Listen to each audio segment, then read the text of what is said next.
One evening, I walked into the house thinking I was engaged, and I left single. I was convinced my relationship was stable. I had no plan B in mind. Until one evening, when she came home from work and said something I never expected to hear, that maybe we'd rushed into it. For a few seconds, I didn't understand what she'd said. Then the shock hit. It was summer, and yet I started shaking. I went downstairs into the yard, lit a cigarette, and stood there for a few minutes, not knowing what to think. Then I went back inside.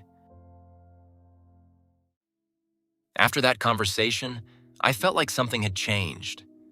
I already had our future mapped out in my mind. I pictured us having everything we'd talked about within a few years. A house, kids, a life we'd built together. We were working in a foreign country, and that dream kept us going.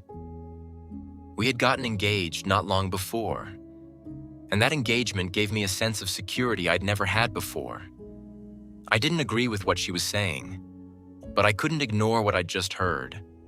So I decided to take some time off and go back home for a few days. Not to run away, but to give her space. Time to think. Time to figure out how she really felt. I didn't tell my parents what had happened, or my friends. Everyone thought I was just home on vacation, while I was trying to act normal.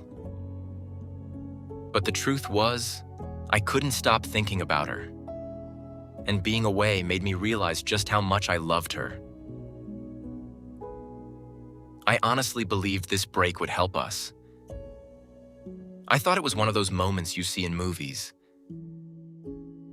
The kind where two people need a little space to realize how much they love each other. It never even crossed my mind that we might break up. The problem is, movies are movies. Real life is different every single time.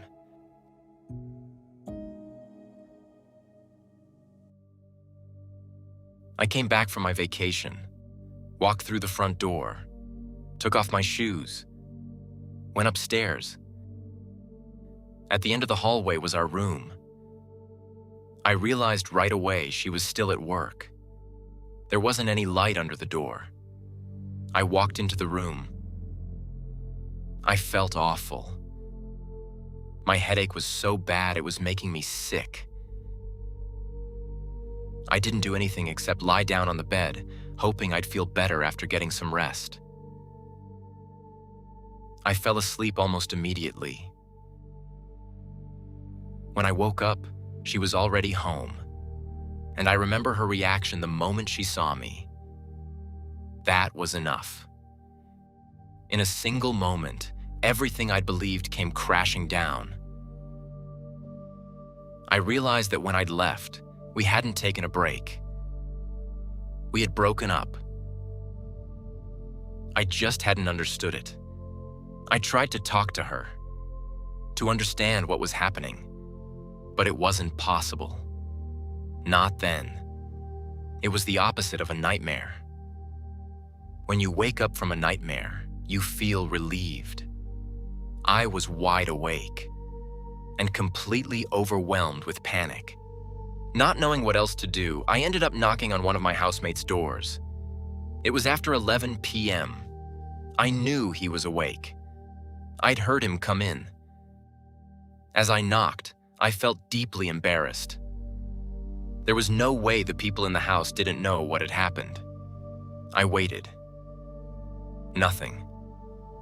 That's when I realized he knew why I was there and was pretending to be asleep. I didn't knock again. I quickly packed a few clothes and some personal things. Called my cousin. Then closed the bedroom door behind me and left. The whole thing had taken less than half an hour. And that night, I thought I'd lost everything. I knew my cousin would answer. It didn't matter what time it was. The problem was something else. I knew he didn't really have room either. He was sharing a house with other people. So when he told me they just moved into a new place, I felt a huge weight lift off my shoulders. He told me to come over. When I got there, they asked me what had happened.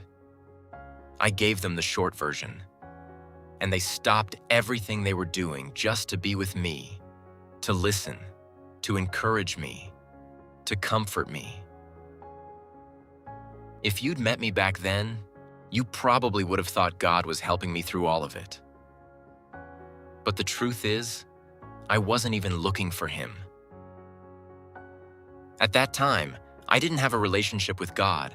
My parents were Christians, but I didn't want to go to church. I didn't want to listen. I lived my life the way I thought was right. If you'd told me back then that God was helping me, or that the good things in my life came from Him, I probably would have laughed. I would have told you I'd worked for everything I had, that I'd built my life through my own decisions. I was in control, or at least that's what I believed. Looking back now, I realize my life wasn't just built around me. It was built around her too. I loved her so much that I couldn't see anything beyond our relationship. There was no longer an I, there was only her. My family didn't matter anymore. Almost nothing else mattered, only her. And when that relationship fell apart, I felt like I was falling apart with it. Years later, I started seeing things differently. Back then, I only saw coincidences. Today, I see something else. I see that God was taking care of me before I ever thought about Him.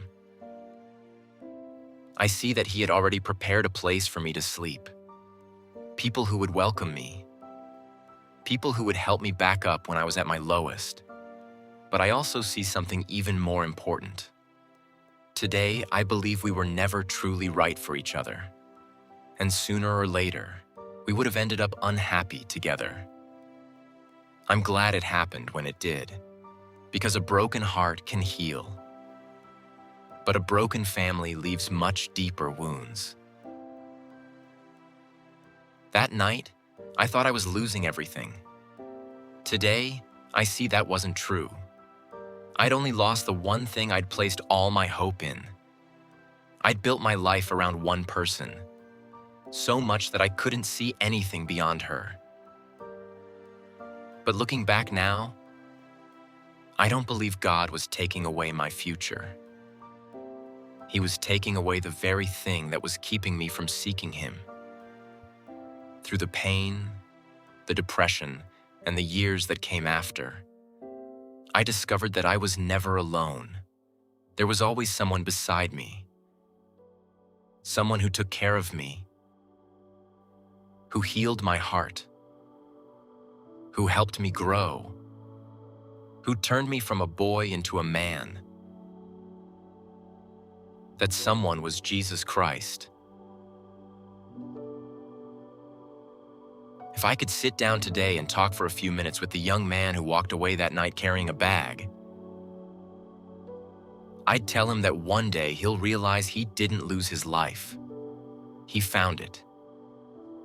If you're going through a season where it feels like everything is falling apart, maybe all you can see right now are the ruins. That's exactly what I saw back then. But sometimes God isn't taking your life away. He's only taking away the thing you built it on. And only later do you realize He wasn't abandoning you. He was leading you to Himself.